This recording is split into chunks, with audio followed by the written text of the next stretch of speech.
With every single update Rocket League releases, players eagerly await to see what new cool and fun additions Psyonix has cooked up for the game. Some really huge updates like the addition of the Supersonic Legend rank and the overhaul of tournaments have made the game so much more fleshed out and enjoyable to play.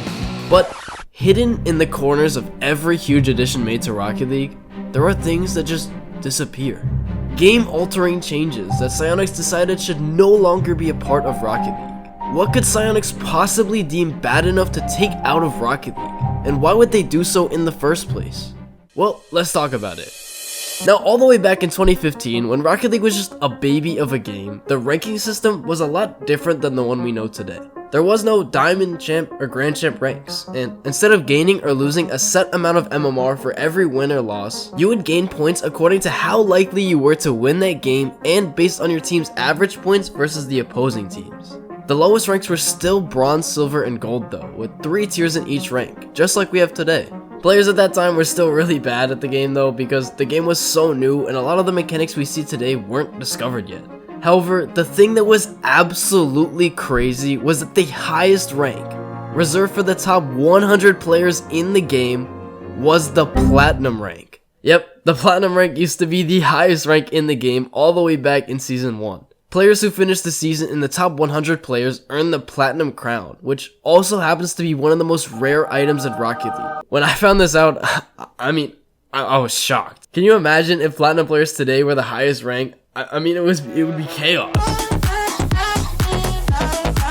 Well, why was this removed? Well, the ranking system was really clunky and the point system didn't really make any sense at all. The next season, they completely switched the ranks to a new system with completely different ranks. However, they changed this yet again in Season 4 because these were also kinda trash, which is basically the competitive ranks we see today.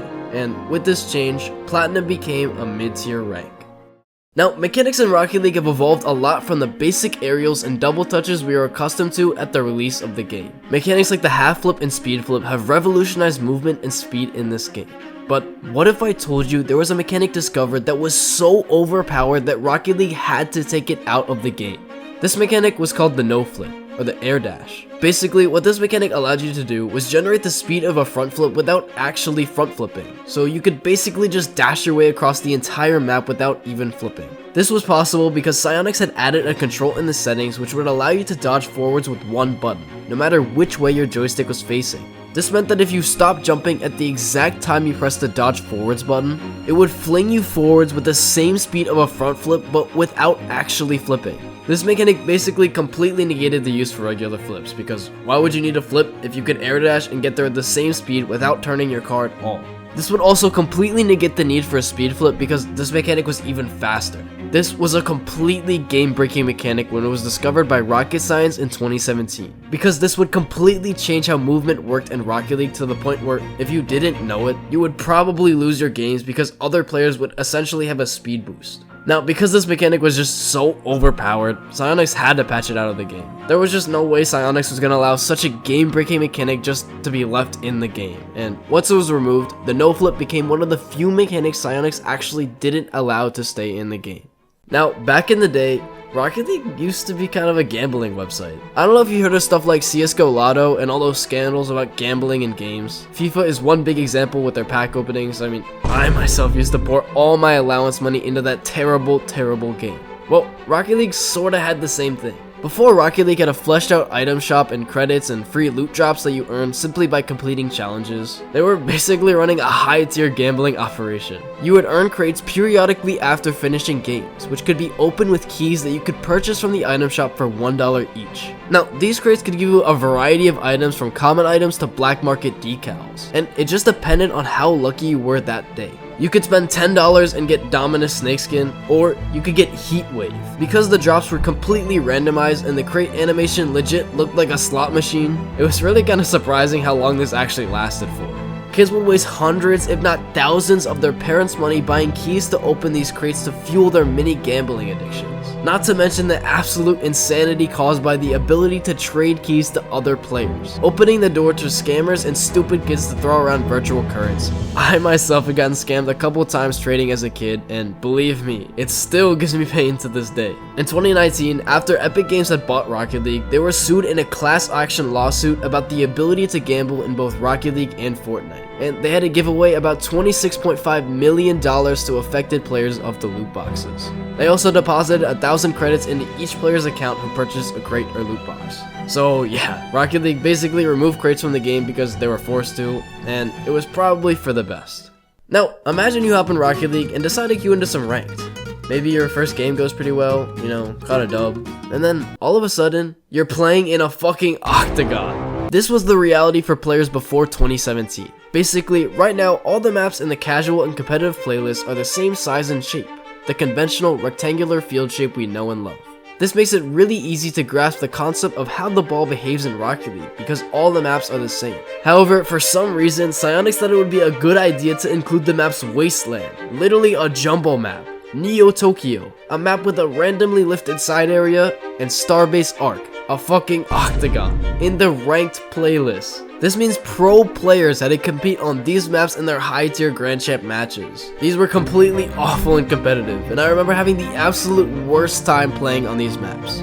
Wasteland wasn't so bad because the jumbo map made it kinda interesting and more slow paced, but the other two maps were the worst concoction of brain rot that one can get from a video game. The inclusion of these maps in the ranked playlist caused such an uproar that Psyonix eventually converted these maps to standardized rectangular maps that would be used in casual and competitive playlists, and the old maps would be only playable in private matches or exhibition matches. This was a much needed change for the game, and it made the game so much more competitive and enjoyable to play, and players no longer felt like the maps themselves were giving them a handicap. Now, one of the biggest changes we have seen in Rocket League thus far was a removal that still affects many OG players to this day. The removal of unique hitboxes is one of the most controversial decisions that Psyonix has ever made regarding their game. In the past, Rocket League would make a unique hitbox for every single car, so the Octane would be different from the Takumi and different from the Fennec had it been released at that time. Every single car had its own unique properties that could make it better or worse than others. This provided players with so much choice and versatility in what car they decided to choose. You couldn't say for sure that the Octane or the Dominus was the best car to use because there were just so many hitboxes that a bunch of cars could be considered better or worse because their car design lined up with their actual hitbox. This made the task of choosing the right car actually super important because there were so many hitboxes to choose from and people could really personalize their loadout. However, in patch 1.35, Psyonix decided to standardize all the cars under 5 hitboxes, and later 6 with the Merc hitbox. In my opinion, this was a really bad decision for the game. This made so many cars instantly worthless because if you had the option between choosing the Octane or another car under the Octane hitbox, why wouldn't you just choose the Octane? Because it's literally what the hitbox is based off of. When new cars drop now, it really doesn't mean much at all because it provides no new advantage over other cars because they all have the same hitbox. The standardization does make it easier to get used to new cars, but in my opinion, I think Psyonix really should have kept this in the game. Now, this was one of the most beneficial removals of a game mechanic that Rocket League has ever seen. At the beginning of every single season, players in Rocket League today can expect their rank to be reset to unranked, and players have to play a series of 10 games in order to get placed back into a rank. However, when the ranks are reset, the actual MMR of the player remains at around the same place they were at last season. This means players will still end up playing against other players of their same skill level when placing into a new rank, which makes sense. However, this wasn't always the case. It used to be that when the season ended, every single player would go all the way back to square one. This meant that bronze players had the chance of playing against RLCS pros in their placement games. This was a terrible system that benefited absolutely nobody. RLCS pros had to grind all season just to get back to the same place they ended last season, and lower ranked players had a terrible rank experience for the first month after a rank reset. This led to chaos in the rank ladder for months after each reset, so Psyonix eventually had to switch Rocket League to a soft reset, the system we see today. This makes it so much less chaotic when a new season starts because people will be playing against other players who are generally the same skill level, but obviously it isn't a perfect system. Now finally, we have in my opinion one of the most interesting things Rocket League removed, the ball tracer. In the alpha version of Rocket League, one really cool feature of the game was that there was a green laser coming from the ball towards the ground that would tell players the position of the ball on the field.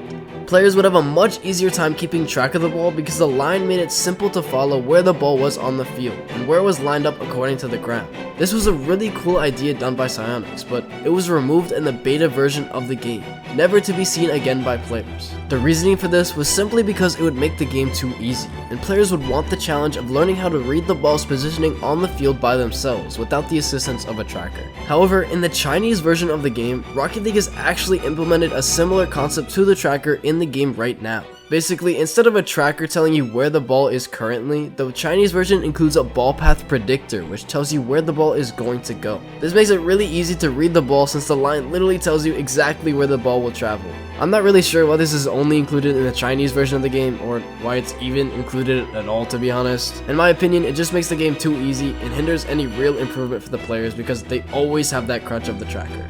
Well, that was it. 7 of the craziest things removed from Rocket League. This video took a ton of research to make, so make sure to like and subscribe and support my channel. Now, Psyonix recently told me that they were actually considering removing players at random as well. And since I'm so nice to you guys, I'll give you a get out of removal free card. And all you have to do is